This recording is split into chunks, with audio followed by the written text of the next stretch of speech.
ஐயா, ப்ரெஷர் அதிகமாக இருக்கு, கோவத்தை குறைச்சிடுங்க. திடீர்னு ஏதாவது ஒன்று ஆகிடுச்சுன்னா அப்புறம் யார் என்னங்க ஐயா பண்ணுறது? போனா போயிட்டு போகுது டாக்டர். இந்த பாலா போன உசுறு இவ்வளோ நாள் வாழ்ந்து நாம் எனத்தை சாதிச்சிட்டோம். கண்ணு முன்னாலே இவ்வளோ அக்குறுமம் நடக்குது. என்னால் பார்த்துக்கிட்டு சும்மா இருக்க முடியல. அதனால தான் பெட்டிஷன் போட்டேன். என் பொண்ணையே கடத்திட்டு போனாங்க. அதுக்காக நான் ஒன்றும் கவலைப்படலை. ஏன்னா என் அக்கா மக மாப்பிள்ளை கிரி இருக்கிறான். அவன் காப்பாற்றி விடுவான்னு எனக்கு நம்பிக்கை இருக்கு. ஐயா, யாரோ எப்படியோ போயிட்டு போகிறாங்க, நீங்கள் டென்ஷனாகி அடிச்சுக்கிறதுனால இந்த ஊரை திருத்திக்கலான்னு நினைக்கிறீங்களா?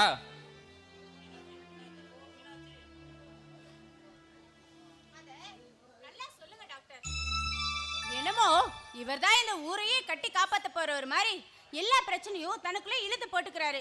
அம்மா மீனாட்சி, வந்துட்டியாம்மா? உனக்கு ஒன்று. அப்பா, என்ன யாரும் எதுவும் செய்ய முடியாது. ஏன்னா எனக்கு என் மாமா இருக்காரு. அவர் இருக்கும்போது என்னை யார் என்ன செஞ்சிட முடியும்? ஆனா நீங்க தேவையில்லாத பிரச்சனையில் போய் ரொம்ப மாட்டிக்காதீங்கப்பா. சரி தாயே, இனிமேல் ஒப்பன் எந்த பிரச்சனைக்கும் போக மாட்டான், இந்த ஊர் வம்புக்கு போக மாட்டான். போதுமா?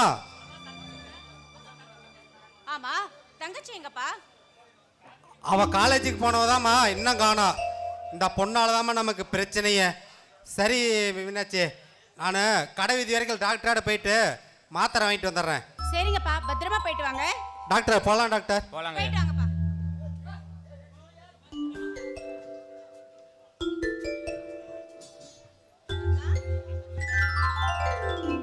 அக்கா, எனக்கு தெரியும் நிச்சயமா நீ வந்துடுவேன்னு. ஏன்னா மாமா இருக்காருல்ல, அவர் உன்னை காப்பாற்றி கூட்டிட்டு வந்துருவாரு நம்பிக்கை எனக்கு நிறைய இருந்துச்சு. ஆமா, மாமா எங்க? மாமா எங்கன்னு தெரியே. உன் மாமாவுக்கு என்னடி வச்சிருக்க? அக்கா, மாமாக்காக என் உயிரே வச்சிருக்கேன்க்கா. பயப்படாத, எங்க நான் அவரை கரெக்ட் பண்ணி நான் கல்யாணம் பண்ணிப்பேன்னு பயப்படாத. நான் நல்ல ஒரு பணக்காரனா பார்த்து அப்படியே காரு பங்களான்னு செட்டில் ஆயிடலான்னு இருக்கேன். ஏய், நீ பார்த்து பொறாமப்பட போற. நான் எதுக்குடி உன்னை பார்த்து பொறாமப்பட போறேன்? இங்க பாரு, அதில் பாதாளத்துல போய் விழுந்துடாத. பணக்காரனா கல்யாணம் பண்ணிக்கிறான்னு